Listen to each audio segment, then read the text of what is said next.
Hey, yo, what up? Welcome back. This is not a podcast. It's just my thoughts with Rob Markman.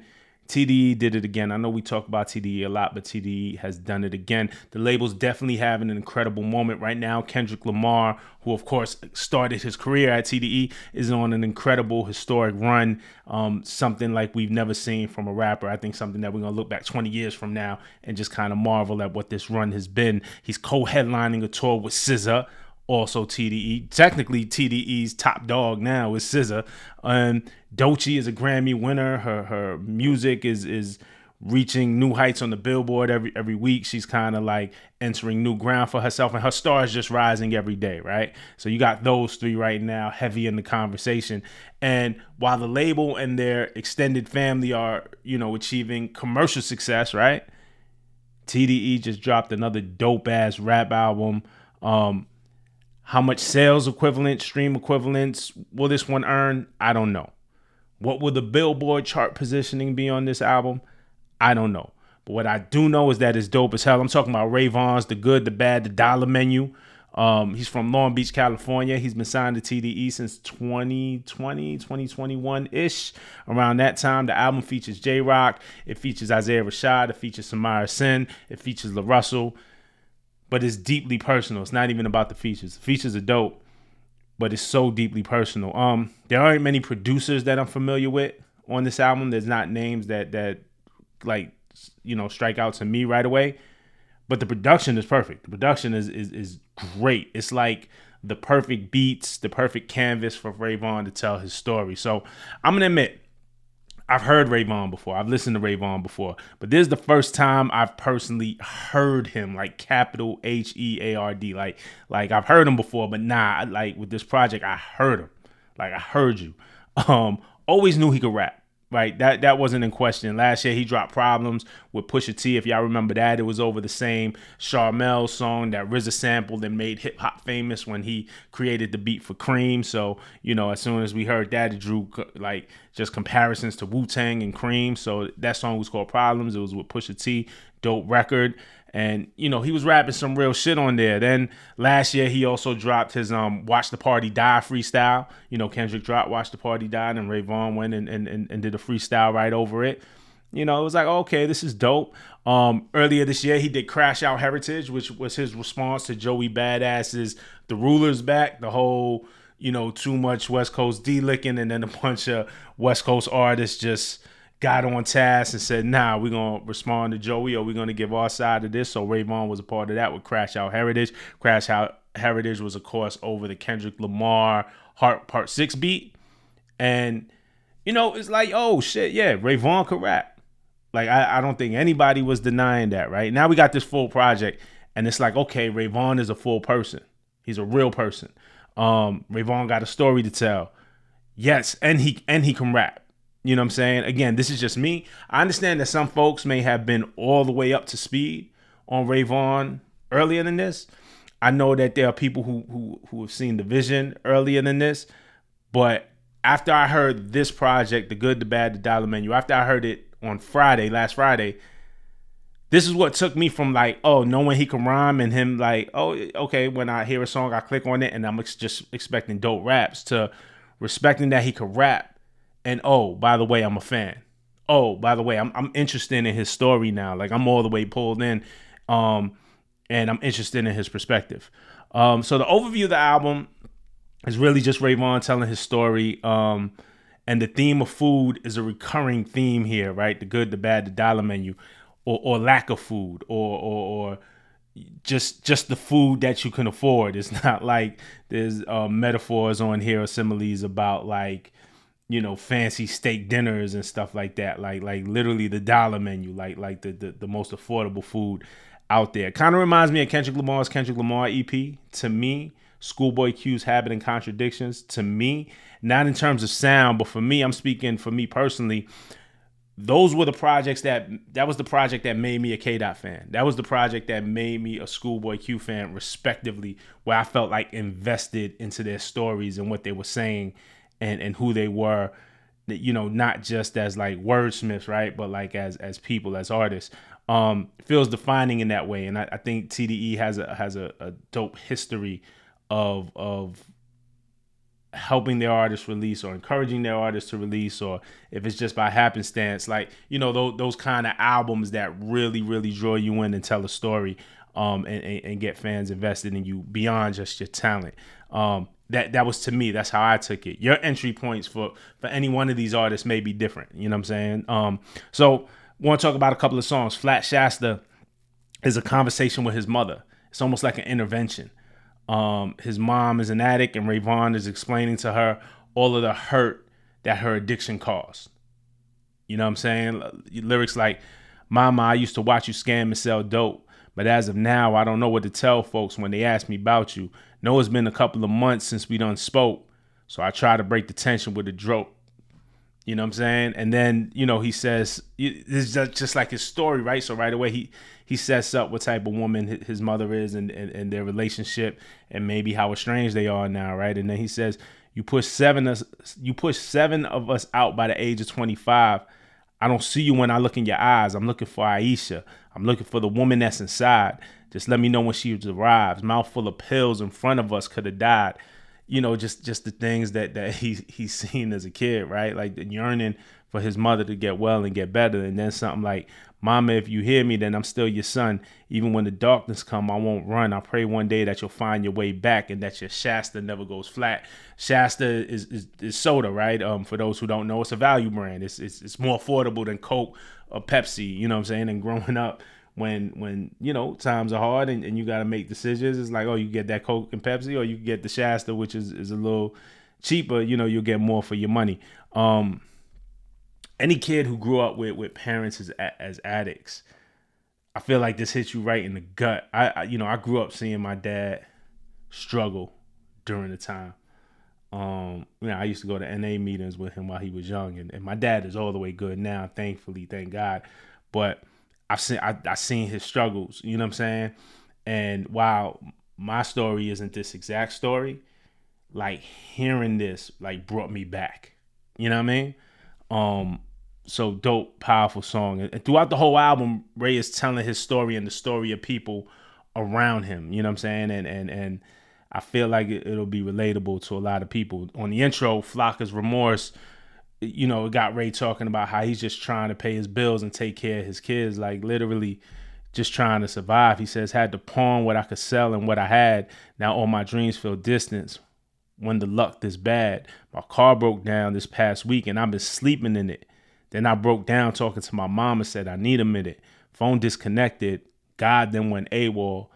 The same time I seen my stepdaddy hit an 8-ball. That's trill life. Either way, it is what it is. I had to split a 6-piece nugget with my motherfucking kids." You know, we talked about this on this channel a couple of times more recently about the vulnerability in rap, right? Particularly when I was speaking about on YG, Kanye, though that's a whole other story. I might make a whole follow-up video to that, but I don't want to get stuck here. You know, when you hear what Ferg is talking about, you know, on his last album, this ain't the same topic as that, right? But where I make the comparison maybe to a YG, even to a Meek Mill rapping about his father who's gone, it's this deep vulnerability as a man, as an artist in rap, where, you know, look, let's be real, a lot of our music, and there's music for different occasions, a lot of our music is surface level. A lot of our music doesn't get this deep.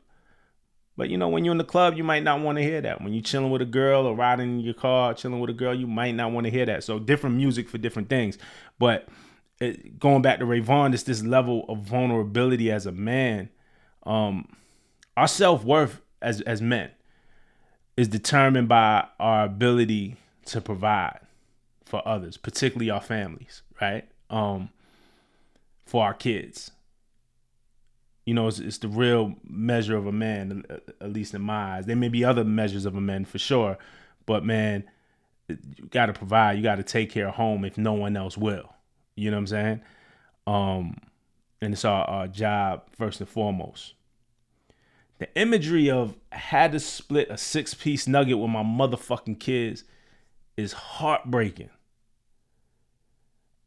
Like, you know how small those boxes are? You know how, like, a 6-piece nugget with your kids, I'm assuming maybe 2 kids, 3 kids. And listening to it, he gives hints about it. I don't know if he explicitly says how many kids he has, but just the imagery of that is heartbreaking.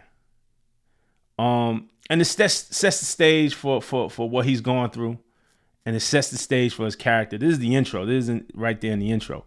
Dollar Menu is more of a turn up record, but that's the second part. It splits into 2 parts. The intro part, again, and I said that the food theme is constantly in it. You know what I'm saying? But it's struggle, right? So at the beginning of Dollar Menu in the first part, he says, in Hell's Kitchen with recipe for disaster in Long Beach, donating plasma. Would donate my sperm, but I can't because I know how it feels to be a bastard. And last night I only had sleep for dinner. Couldn't even afford a TV dinner. Not a banquet, a kid's cuisine, Marie calendars. Don't know how many days left on my calendar. Like, you know, I'm just kind of reading this off. So if you haven't heard it, just to give you the level of the picture that he's painting and the level of vulnerability and truth, you know, and the wordplay in Hell's Kitchen with recipe for disaster in Long Beach, donating plasma. You know, I'm giving blood. You donate blood, you get a little money, or you get a meal, or you get a voucher or something like that. Donating plasma. I'll donate my blood. Like in order to eat, I will donate blood just to get a meal, just to feed myself or feed my fam. I would donate sperm, but I can't because I know how it feels to be a bastard. Is like crazy. When you think about, and I often talk about this, 50 years of rap, been 50 years of hip hop. And it's still incredible to hear lines or perspective that we haven't necessarily heard before. I've never heard that one before. Yo, I'll donate blood, but I won't donate sperm because I know what it's like not to have a dad. You know what I'm saying? Like the level of vulnerability, the level of accountability, the content of the character here. Like I'm all in. I'm drawn in. You know, last night only had sleep for dinner. You know, couldn't afford a TV dinner. Banquet, a kid's cuisine. You know, kids' cuisine was like, it's probably tariffs and inflation. I don't know what's going on, but you know, kids' cuisine used to be like what, $2.99 in the supermarket. Like a banquet, like you might get them on sale for $1.99, $2.99. You know, depending on what era you in. It may be more than that. I haven't had TV dinners in a long time. Miles Away from Heaven is another one of those records, right? Like Deeply Vulnerable. Ray Vaughn, he raps and he sings. It sounds like his own addictions and him going to rehab and his suicidal thoughts. But there's also a chance that he's telling someone else's story. I'm not 100% sure. Like I'm listening to this and for some reason something is like, this may not be like super autobiographical, but whatever, it is still powerful. And there's a lot here that he's saying that sounds similar to Flat Shasta when he's talking to his mom, but it sounds like from the reverse angle. Could be that he's rapping from her perspective or somebody else's perspective. You know, I'm not quite sure, but song is powerful all the same. And you know me, I'm cautious about assigning meaning to somebody something unless I know for sure, man. Full disclosure, actually, we had him at when you watch this video, we had him at Genius yesterday. So he filmed with Genius. I had set up for him to come to Genius to verify, to actually break down this particular song. I didn't do the interview, though. It happened out in LA. I'm waiting to see a cut of the episode to really find out what's going on. So, you know, we're going to hear it. I can't wait till that drops. Hopefully when it drops, hopefully you check it on the Genius channel. But, you know, the song Miles Away from Heaven deals with the concept of wishing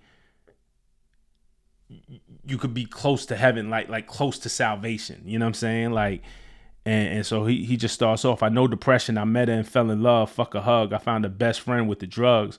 Hopefully this pill will turn me back to the person that I was. Because honestly, I'd rather go to the Zanny bars than to the club. I'd rather go to the Zanny bars than to the club. That's a bar. The only one who really loves me is the plug. Otherwise, he wouldn't treat me like he does. Stupid. Of course I'll be judged. But the hate feels so much better than the love. I only want to see my daughters when I'm buzzed.